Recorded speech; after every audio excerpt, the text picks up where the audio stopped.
भी लेंगे, लेकिन उसके पहले एक कंपनी की बात कर लेते हैं और वो है मैरिको, क्योंकि Q2 में अगर मैरिको के नतीजे आप देखेंगे तो वो अच्छे नतीजे रहे हैं। आय में भले 1% के आसपास की कमी देखने मिली है, लेकिन मुनाफा अगर आप देखेंगे तो 17% के आसपास की बढ़ोतरी है, 360 करोड़ रुपये आया है। मार्जिन में भी अच्छी खासी बढ़ोतरी देखने मिली है। तो कंपनी के नतीजों पर बात करने के लिए हमारे साथ कंपनी के CFO मिस्टर पवन अग्रवाल जी जो है वो जुड़ चुके हैं। अग्रवाल साहब, गुड आफ्टरनून और बहुत बहुत स्वागत है आपका जी बिजनेस पर। सर, वैसे तो अगर आप देखेंगे तो रूरल इकोनॉमी में हम लगातार सुन रहे हैं कि वहाँ पे रिकवरी जो है वो थोड़ी स्लो रही है, लेकिन आपने नतीजे अच्छे दिए, खासकर मार्जिन फ्रंट पे आपके नतीजे अच्छे रहे। सर कैसे रह रही है ओवरऑल डिमांड रूरल मार्केट में, और अब तो क्योंकि फेस्टिवल सीजन भी आ रहा है तो उसको देखते हुए कैसी डिमांड आप देख रहे हैं आगे? As far as demand trends are concerned, in Q2 हमने similar demand trends देखी जो हमने Q1 में देखी थी. But अगर यहाँ तक रूरल की बात करूँ तो rural where we are at this point in time is much better as compared to where we were about, let's say, 5-6 quarters ago.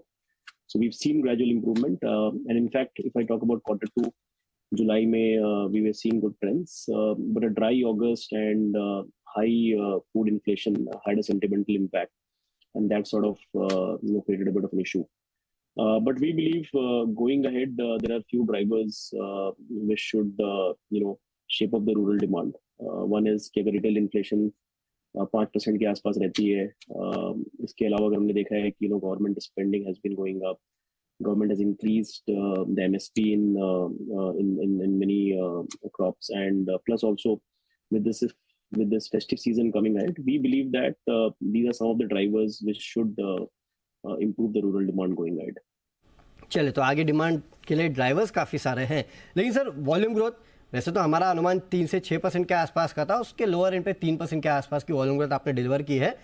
आगे किस तरह की वॉल्यूम ग्रोथ की अनुमान उम्मीद हम रख सकते हैं, खासकर FY24 के लिए?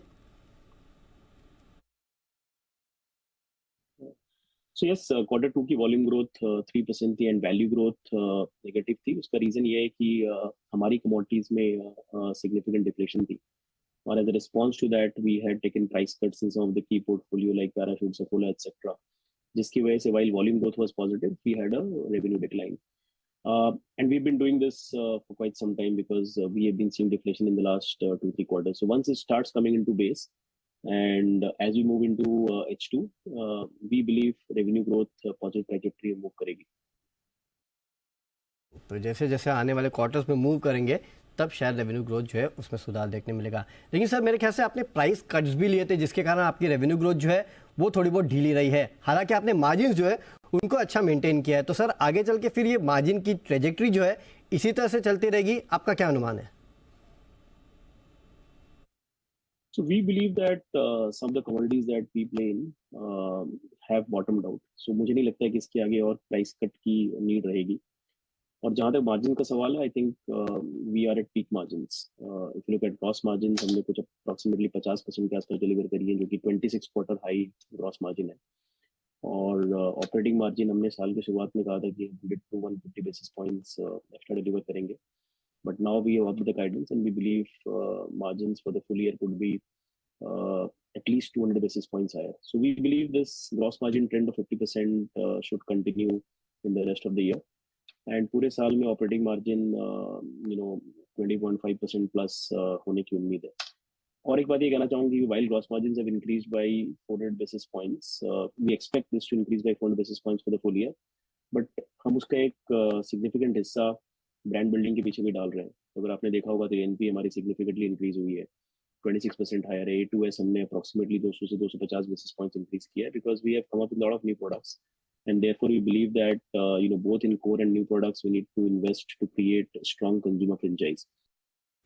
ओके, तो सर आपके बेसिकली अगर आप देखेंगे तो रेवेन्यू की जो गाइडेंस है वो 13 से 14% के आसपास की, और अब आप कह रहे हैं कि मार्जिन जो है उसमें अच्छी खासी बढ़ोतरी आने वाले सेकंड हाफ में देखने मिलेगी। तो पूरे ईयर के लिए FY24 के लिए किस तरह का गाइडेंस आप देंगे सर, मार्जिन को लेके, वॉल्यूम्स को लेके?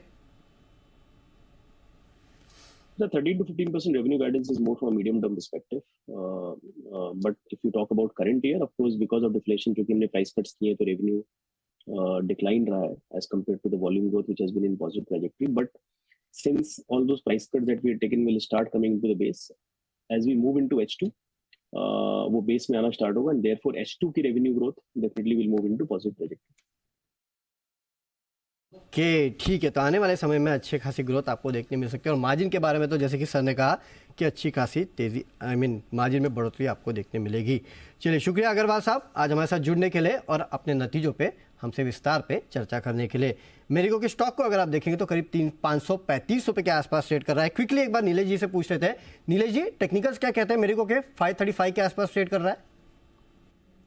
देखिए वरुण जी, इस पर्टिकुलर काउंटर ने काफी लंबा कंसोलिडेशन दिखाया है और इस कंसोलिडेशन के बाद अब एक करेक्टेड लेवल पर है। अगर हम 2021 अक्टूबर, पिछले 2 साल में स्टॉक ने एक मेजर टॉप बनाया है लगभग 595 के आसपास, तो वो एक मेजर बैरियर है। और निचले स्तर पर अच्छी बात यह है कि काफी अच्छा बेस फॉर्मेशन 520 के आसपास बनता हुआ नजर आ रहा है। तो इन लेवलों पर रिस्क एंड रिवॉर्ड थोड़ा फेवरेबल है। आज वॉल्यूम काफी अच्छे हुए हैं और ओआई इजाफा भी काफी अच्छा हुआ है, तो बिल्डअप लॉन्ग साइड में होते हुए नजर आ रहे हैं। तो एक पुल बैक यहाँ से प्ले आउट किया जा सकता है for the upside target of 550 570।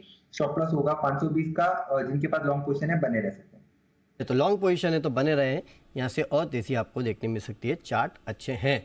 ये तो हो गई मेरिको पे चर्चा, लेकिन आपके सवाल और साथ ही आप नीलेश जी के पिक्स लेंगे, लेकिन एक छोटे से ब्रेक के बाद।